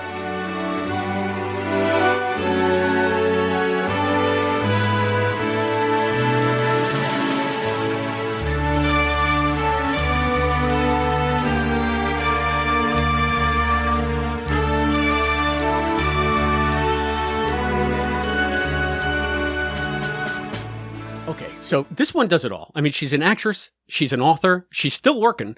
I just saw her in an episode of Brooklyn Nine-Nine. She was hilarious. I think that she's in that new show with Natasha Lyonne. Was she in Poker Face? What did she do in Poker Face? I just watched all of that. She might have been the one that was in the old folks' home, if I'm remembering. Anyway, Poker Face is really good. I recall in the scene, she's answering the phone and she's like, hello. And then it's Natasha Lyonne on the other line. She's like, oh, what do you want? And it's like, oh, shades of Lenore. you still got it, Kay. She knows how to play a very snappy woman, but we know that she also can play someone very gentle, because she did it on Lois and Clark for however many seasons. Yeah. I want to say I want to go back and watch that, but I don't know. Anyway. Can you stand the Dean Cain? I don't know. A lot of good Terry Hatcher. Good Terry Hatcher. Yeah, exactly. So maybe I'll pass forward through the Dean Cain stuff, but you know what? No, I'm not going to get into this with you guys now. But what's the Dean Stockwell episode? He was in one. We should watch that for Leaps Elsewhere. All right. Sounds like a plan. Listen, I love Clark more than I love Superman. I like the character Superman, but Clark is always like my favorite part of the character. So to have Dean Cain, usurp Clark Kent. I don't want to be soured on Clark Kent. I will say, as someone who isn't a fan of Dean Cain as a person, I did enjoy Lois and Clark. It got kind of bad near the end, but I think like he did a decent job portraying the character. I mean, what didn't get kind of bad near the end when you think about it? Quantum Leap. You get to episodes like Blood Moon, and you're like, it's better than ever. Don't you mean Blood Moon? Blood Moon? You get to episodes like Leap Across the States or whatever it was called, and then you get to Between the States. Leap Between the States, that's what it was called. And then you get to books like Independence, which, speaking of which... Isn't that what's next? Well, we're not quite there yet.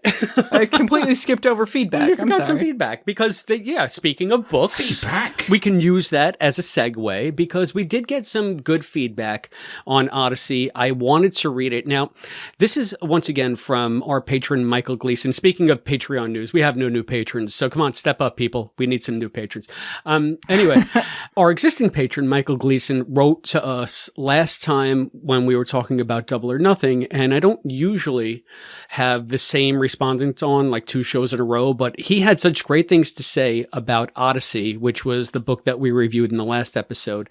I wanted to read it out because I felt like, it was warranted. So from Michael Gleason, he writes, I adored this one. I found the story compelling and well written, and I found myself legitimately getting emotional at some of the story beats, feeling righteous anger about how Fairgate was cutting the program, and angry at Chrissy's mother and that counselor who made her feel like she wasn't allowed to have opinions and thoughts about the divorce. And I felt myself cheering alongside the crowd when they finally won out at the end.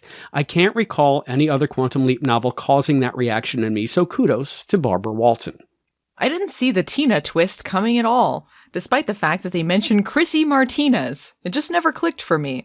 I literally gasped at the end when Sam and Al realized that Chrissy was Tina the entire time. I also really liked the stuff with Al and Sean. This might be the first novel where the author struck the perfect balance with the Sam Leap plot and the Al back at the project plot. They were intertwined perfectly. It truly felt like a regular episode of the show. It's a shame that Walton wasn't one of the 2 for authors, because I would have liked to see her take on the characters again. Isn't that great feedback? I mean, I hope Barbara's listening. Yeah. Thanks, Michael. Thanks. Thanks, Michael. Thanks, Barbara. And I'm glad that the book really spoke to you. You never know who's going to be affected by what. And something we talk about is going to be somebody's favorite or least favorite, no matter what it is. So looks like Odyssey rang Michael's bell. So it's ringing his bell. Before we move on, why? You want me to keep singing? He just wanted to sing a song. You would have rather sang Saved by the Bell. Yes. The theme song. I don't know the theme song to that, so. Matt does. I know Matt does. Matt doesn't sing. No, unfortunately for everybody involved, but one day we'll get you to.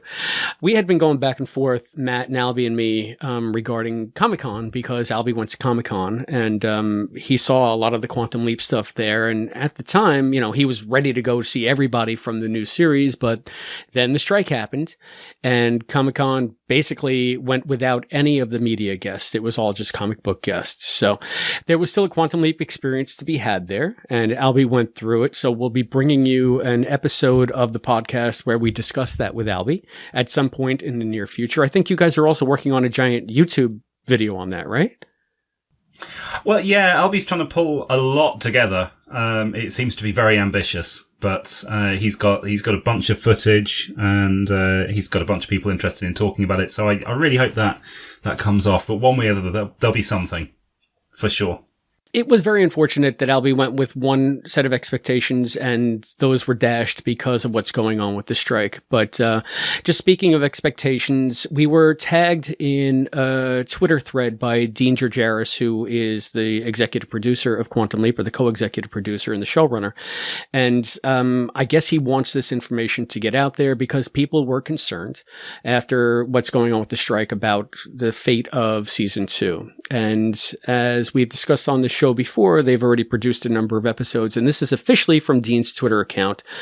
He says, "You will get 8 up to a planned mid-season finale, and if we settle the strike in the next couple of months, you will get more without missing a beat." So Dean is confident that we'll have at least the 8 to go with, and possibly more. We'll see what happens with the strike, but we just want to say we stand in solidarity with the creatives and with the actors, and we hope that everybody gets what's coming to them and, stay strong. Yeah. Get that money. Get what you're worth. And if it only means that we get an 8-episode second season, then so be it. Yeah. And I think, although this is information that's out there, the question still keeps coming up, so it might be a worthwhile point to summarize. The show technically has a 13-episode renewal for this season. So if they are able to start back up again, that's another 5 episodes on top of the 8. They were always hoping that 13 would get extended out, much like the first season did. Obviously, with the break in production, maybe that's not possible. Maybe realistically, we should be expecting 13 maximum. But yeah, Chris, like you say, even 8, that's great. 8 new episodes of Quantum Leap to enjoy. And last year, episode 9 was, just for a comparison, episode 9 was being filmed in October. So if they can get filming again by sort of October, November time, actually they'll be back on the same track that they were this time last year. Anything later than that, and they do start running progressively later. So I think there's still a good chance there for that back 5 episodes, even if not more than the 13. That's great. So we'll see what happens, but in any event, we have the 8. So I'm happy about that. And we get to talk about New Quantum Leap. So if you want to talk about the New Quantum Leap or about Odyssey or about the Americanization of Machiko McKenzie, there are many ways that you can do so. You can write us a letter at P.O. Box 542, Bayport, New York, 11705. You can get us on the phone at 707-847-6682. You can email us at quantumleappodcast@gmail.com. You can find us on Facebook at facebook.com/quantumleappodcast. You can send us an Instagram at Quantum Leap Podcast or a Twitter at Quantum Leap Pod. Or is it an X now? You can send us an X instead of a tweet. No. Post an X. Posts. It's not tweeting anymore. It's posting. So you can post a message. Well, whatever it is. Don't call it that. Just call it a tweet. At Quantum Leap Pod. And you can see us on YouTube at youtube.com/The Quantum Leap Podcast. And you can always go that extra mile supporting us on Patreon at patreon.com/Quantum Leap Podcast. Just remember that we may use your response on an upcoming episode of the Quantum Leap Podcast. And now, Allison, this is where we ask Matt, hey, Matt, speaking of what's coming up next, where are we going with the next episode of Quantum Leap Podcast? See how smoothly I did that? Well, it's great grandmama incest. I don't have the back cover handy of the book, so I'm just going to go with that. Good summary of that. So Sam goes back to earlier than Leap Between the States, because that makes it all okay. We never named the novel yet. Boffing his. Oh yeah, it's Independence by John Peel. John Peel, who I know as a friend and love his Dalek novels that he's written for Doctor Who, takes a pass at writing about what it would be like if Sam boffed one of his ancestors. There's plot around it as well. We'll get to that once I remember what it is. I've not read it since 2016, so all I remember is the boffing. Does anyone have the book in front of them? Because I don't. Yeah, I do. I can read it for you. Here's the back cover of truly my favorite Quantum Leap novel. An all-new boff, first time in print. A Leap for Liberty? It's August 1776. The war for independence has begun, pitting neighbor against neighbor. Samuel Beckett must take his stand with one side or the other. But Samuel Beckett, the real Samuel Beckett, is now over 200 years in the future, and his several times great-grandson has taken his place. Is Samuel Beckett a patriot or a Tory? Or, as some suspect, a double agent? Ziggy doesn't know, and Sam's Swiss-cheesed brain can't remember the family history. So Sam is left on his own to discover the dangerous truth.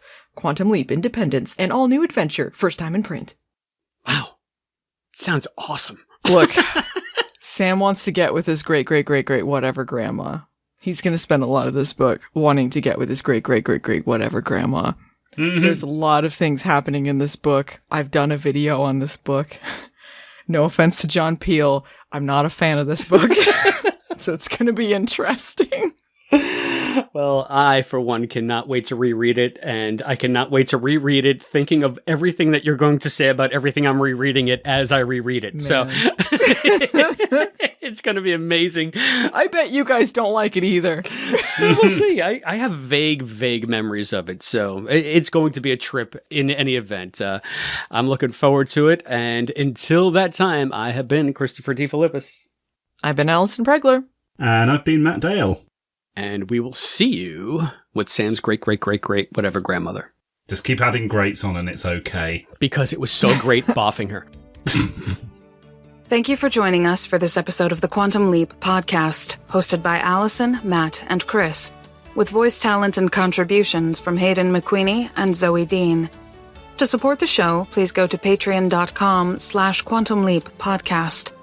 The executive producer of the Quantum Leap podcast is Albert Burge. Christopher DeFilippis and Hayden McQueenie are the co-executive producers.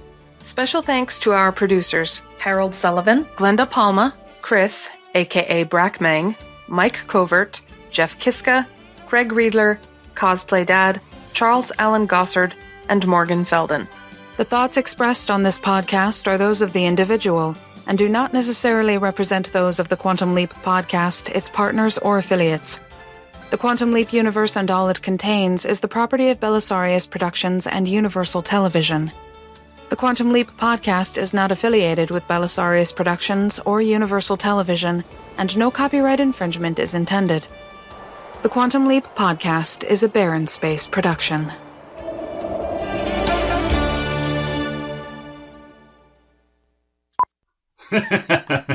I've not seen that since the early 90s. It's like it sticks in your brain, right? Yes, no one ever that's really... the only bit of the film I remember. Yeah, no one ever thinks about how I married an axe murderer, or so I married an axe murderer, or whatever the hell it's called, except for that one line. Whoa, man. Yeah. Whoa, man. I've never seen that film. I don't even know what you're talking about. You're not missing much. Used to be on Comedy Central all the time. So it was Mike Myers' other film after... yes, exactly. After Austin Powers. Was it after? I think it was pre-Austin Powers. I don't know. I think it was pre-Wayne's World even. It was around about that time. Wayne's World was his first movie. Like, theatrical one, like where he starred in it anyway. Okay. But yeah, it was definitely pre-Austin Powers, because I remember it came out, when it came out in the UK, it was all like, yeah, this is the guy from Wayne's World, and that was how it was promoted. But I thought it was one of those pre-Wayne's World, but then came out in the UK because suddenly he was a big deal. Ah. That was what I always assumed. But it was, yeah, definitely years before Austin Powers. Yeah. Austin Powers, I think, was 99, and this was mid-90s. Yes. Fucking Austin Powers. So you're saying I'm not up on my Michael Myers lore? Not this Michael Myers, anyway. It was post-Wayne's World, but Wayne's World was post-Littlest Hobo. No, we're talking about the Ren and Stimpy episode, The Littlest Giant. That one I know, but The Littlest Hobo I've never heard of. It was a wandering dog show from Canada. That was like the dog went around the town helping people, and then one episode Mike Myers was in it when he was very young. Oh, I see. Okay. So it's like Alanis Morissette being on You Can't Do That on Television. Yeah, it's I get it. I get it now. Anyway, we got a podcast to record. It's all Mike Myers all the time. That's right. It's the new Mike Myers podcast. I'm sure we're the first and only. Can I just bitch about Austin Powers for an hour and a half, and then we're good? Get it off my chest. I rewatched those sort of recent-ish. I loved him as a kid, and like watching it now, it's like, man, Austin Powers is the worst part of Austin Powers. Yes. Try living in Britain when that's on. Man, that sucks. Yeah. I was like, oh, look, he's being... Even British people found it funny. And I was like, no, we should be finding this offensive. Don't be stupid. All my British friends going around putting on bad British accents, going, yeah, baby, yeah. That's not how we sound. Why are you doing this? You sound exactly like that, Matt. Yeah, baby. Yeah. That's you. That's what you sound like. Do I make you Randy, baby? I don't know. I've seen them like once. I think that's a line from one of them. It's a catchphrase he says many times. It's so funny when you have a catchphrase. Right. Yeah. Did I do that? Yeah. Stupid. I did just watch all of Family Matters too. So. I don't believe I've ever seen one episode of Family Matters all the way through. I just know that Urkel says, did I do that? You know what? I kind of legit enjoyed it, but it went insane real quick. Once you get to, like, he's casually time traveling, it's like they've lost the plot completely. That's when it got interesting, is what you're telling me. Oh, yeah. That's why I watched it. I was like, get to the time travel already. And he's on a pirate ship, and I'm like, yes, this is what I was watching for. So we went from Michael Myers to Urkel. Yeah, that's an obvious link. I gotta get into Machiko mode. I rewatched this and then I started reading some of the novel, so I was like, oh man, I went from Machiko to like grandma incest, and I'm like, my mind is all over the place. Oh, yeah. We'll get you focused, because there's a lot to talk about here.